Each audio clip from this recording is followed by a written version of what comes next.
എല്ലാവർക്കും എൻ്റെ സ്വബാഹൽ ഖൈർ. കഴിഞ്ഞ ഇഫ്താർ ക്ലാസ്സിൽ നമ്മൾ എന്തൊക്കെ പഠിച്ചു കൂട്ടുകാരെ? പൂന്തോട്ടത്തിനെ കുറിച്ച് കഴിഞ്ഞ ക്ലാസ്സിൽ പറഞ്ഞത് നിങ്ങൾക്ക് ഓർമ്മയുണ്ടോ? എൻ്റെ പൂന്തോട്ടത്തിലെ പല നിറമുള്ള പൂക്കളെ ഞാൻ നിങ്ങൾക്ക് പരിചയപ്പെടുത്തി തന്നിരുന്നു. ഓർമ്മയുണ്ടോ നിങ്ങൾക്ക്? എൻ്റെ പൂന്തോട്ടത്തിൽ ധാരാളം ഭംഗിയുള്ള വെള്ളപ്പൂക്കളുണ്ട്. എൻ്റെ പൂന്തോട്ടത്തിൽ ഒരു പച്ച നിറമുള്ള ഒരു പൂവുണ്ട്. എന്താണെന്ന് നിങ്ങൾക്കറിയാമോ കൂട്ടുകാരെ? അതിന്റെ പേരാണ് ലാങ്കിപ്പൂ. എല്ലാവർക്കും ലാങ്കിപ്പൂ ഇഷ്ടമാണ്.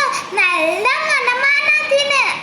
ഇതുപോലെ ധാരാളം നമുക്കറിയാത്ത പച്ചപ്പൂക്കളെ അല്ലാഹു സൃഷ്ടിച്ചിട്ടുണ്ട് നമുക്ക് വേണ്ടി.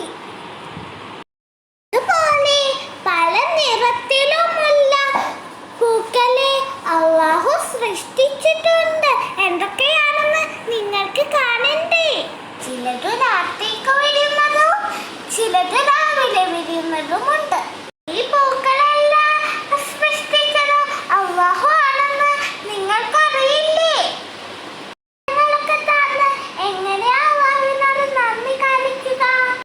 അവൻ പഠിച്ച പ്രാർത്ഥനകളും സൂറത്തുകളും ഓതിയിട്ടാണ്.